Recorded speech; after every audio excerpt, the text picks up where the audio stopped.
এখানে কি করছে একটু বুঝো।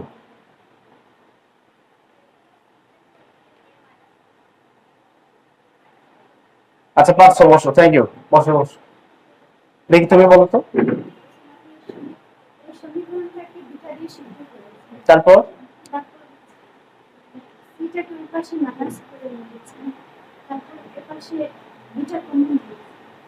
হ্যাঁ ঠিক আছে, বসো। ও পারছে, তার মানে ওর জন্য একটা শব্দ ছাড়া হাততালি দাও, ওর জন্য একটা শব্দ ছাড়া হাততালি দাও। হ্যাঁ, লসাগু কি যাবে?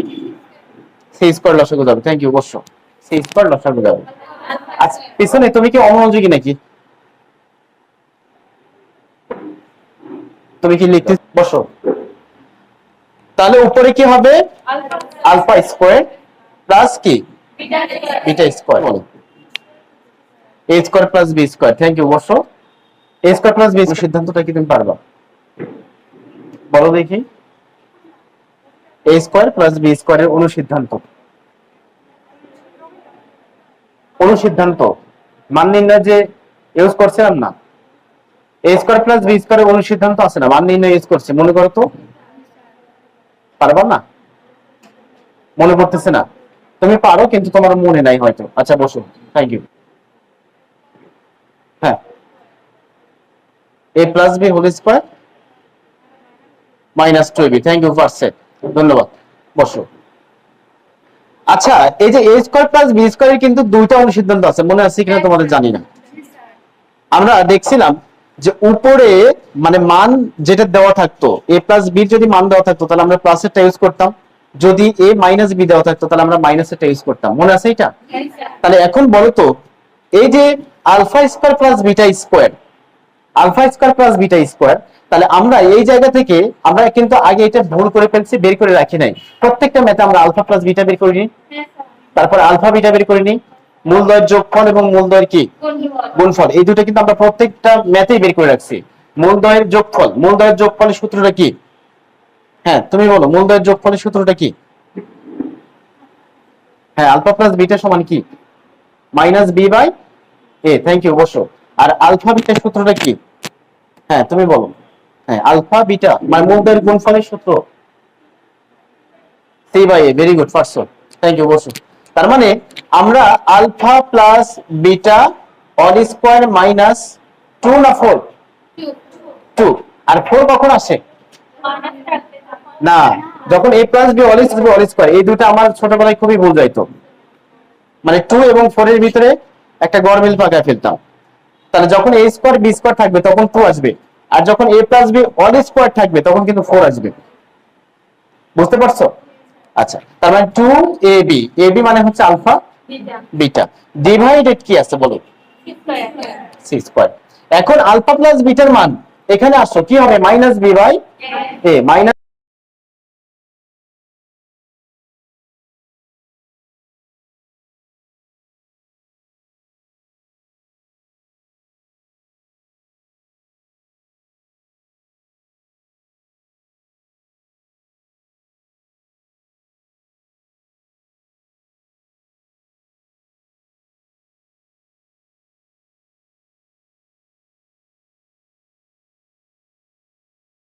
উপরে B square two A C divided A square into, এই জায়গায় ভুল করি, এই যে সি স্কোয়ার নিচে কিন্তু ওয়ান আছে, নিচের ওয়ান কোনো এফেক্ট করে না কিন্তু উপরের ওয়ানের দাম আছে, তাহলে সি স্কোয়ার বাই ওয়ান, তাহলে নিচের ওয়ান কোথায় যাবে? উপরে। আর উপরের সি স্কোয়ার কোথায় যাবে? নিচে। দেখো তো উপরে B square minus two A C আর নিচে এ স্কোয়ার সি স্কোয়ার, দেখো মিলছে কিনা। তাহলে এখন এটা সবাই দ্রুত উঠাও। আর কোথাও যদি কোশ্চেন থাকে, এমনও হতে পারে যে অনেকেই হয়তো বোঝে নাই, যে কোনো লাইনে কোশ্চেন থাকলে তুমি আমাকে করতে পারো। বলো কোন লাইন? এখানে, এই জায়গায়, এখান থেকে এটা। আচ্ছা, নিচে যে সি স্কোয়ার, ঠিক আছে, এটা এই যে মেইন টার্ম, এটা হচ্ছে এই মেইন টার্ম। আর এ স্কোয়ার এবং এর ভিতরে লসাগু কি হবে বলো? A square. তারপর তো আগের প্রসেসিং, এ স্কোয়ার স্কোয়ার, ঠিক আছে, ভাগ করলে ওয়ান, ওয়ান দিয়ে উপর থেকে গুণ করলে বি স্কোয়ার, এই যে মাইনাস মাইনাস, এ স্কোয়ার কে এ দিয়ে ভাগ করলে এ থাকবে রেজাল্ট, সেই এ দিয়ে উপরের থেকে গুণ করো টু এসি। বুঝতে পারছো এখন? শিওর? ওকে, ঠিক আছে, বসো। Thank you. আর কারো প্রশ্ন আছে পিছনের বেঞ্চ? তুমি বুঝছো? শিওর? আচ্ছা, আর কি লাস্টে ওখানে ওখানে কেউ আছে? তুমি বুঝছো? শিওর? আচ্ছা, তার মানে মোটামুটি সবাই ক্লিয়ার। এখন একজন বলো তো, কে বলতে পারবে, খুব শুনি, কে কে পারবে বুঝাতে? কয়জন চলছে? এখন একজন প্রুফ করে দেখাও যে তুমি আসলেই পারো। তোমার খাতা দেখে বলো।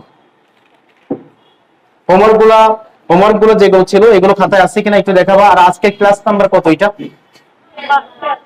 12। বলো।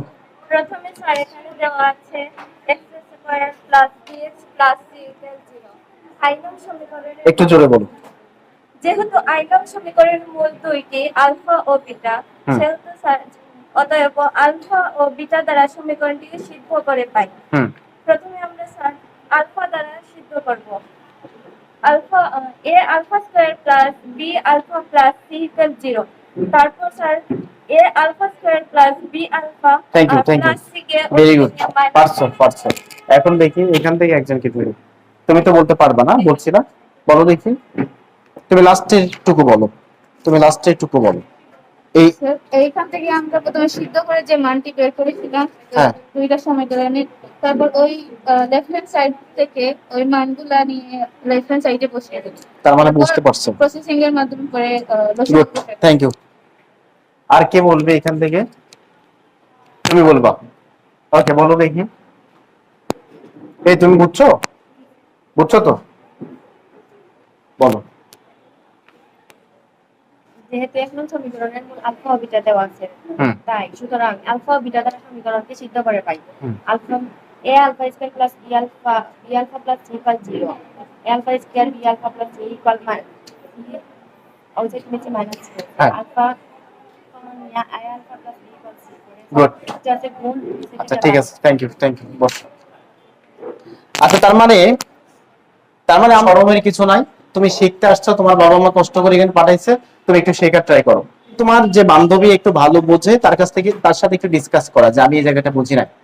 এরপরে তাকে দিয়ে না হলে তুমি টিচারের শরণাপন্ন হবে যে স্যার আপনি এই জিনিসটা বলেছেন, আমি বুঝি নাই। আমরা তো বসেই থাকি সব সময়, প্রায় সময় দেখবা অফিসে বা যেখানে তুমি দরকার হয়, প্রয়োজনে তোমার বাসায় যাবো, আমি এটা বলি। প্রয়োজনে তোমার বাসায় গিয়ে শিখাবো, তারপরে বুঝতে হবে। টাকা দিতে হবে না এইতে, বুঝতে পারছো বিষয়টা? প্রতিদিন 2টা-3টা করে ম্যাথ করানো হচ্ছে, এগুলো কি বাসায় করতেছো? একবারে যদি জমা রেখে দাও তাহলে কিন্তু তুমি ভালো রেজাল্ট করতে পারবে না, তুমি পাসটাও করতে পারবে না। কঠিন প্রতিযোগিতা করতে হয়। 0.1 মার্কের জন্য তুমি 5,000-6,000 জনের পিছিয়ে চলে যাবো। 0.1 এর জন্য 0.0001 এর জন্য তুমি অনেক পিছিয়ে চলে যাবা। তাহলে এই জায়গায় যে একটা কঠিন প্রতিযোগিতা করে তোমাকে চান্স পেতে হবে, এটা মনে হয় জানো। এই ম্যাথগুলোই কিন্তু আসবে। এগুলো যখন তুমি এমসিকিউ প্র্যাকটিস করবা, একটা বড়, এই যে এত বড় একটা ম্যাথ সমাধান করেছি, এই ম্যাথটা যদি তুমি বুঝে থাকো তাহলে এমসিকিউ তোমার কাছে খুবই সহজ হবে। একটু প্র্যাকটিস করতে হবে। আর সেই এমসিকিউ গুলা এবং রিটেন, ঢাকা ইউনিভার্সিটিতে রিটেনও আছে, রিটেনে কিন্তু এই ম্যাথগুলো হুবহু দিয়ে দেয়। যেমন দেখবা ভেক্টর এখানেও আছে, ফিজিক্সেও আছে। তারপরে স্থিতিবিদ্যা, বিজ্ঞানে গতিবিদ্যা আছে, ওই গতিবিদ্যা এই গতিবিদ্যা একই রকম প্রায়। নৌকার ম্যাথগুলো আছে, বিভিন্ন ম্যাথগুলো আছে। তার মানে এগুলো পারলে তুমি কেমিস্ট্রিতেও ভালো পারতেছো, তোমার ফিজিক্সও ক্লিয়ার হচ্ছে। অর্থাৎ ম্যাথমেটিক্যাল টার্ম যদি তুমি না পারো তাহলে তোমার সায়েন্স রিলেটেড সাবজেক্টগুলো তুমি পারবা না। আর এগুলো তোমার ইউনিভার্সিটি এক্সামে আসবে। এখন থেকে একটু গুছিয়ে পড়ো।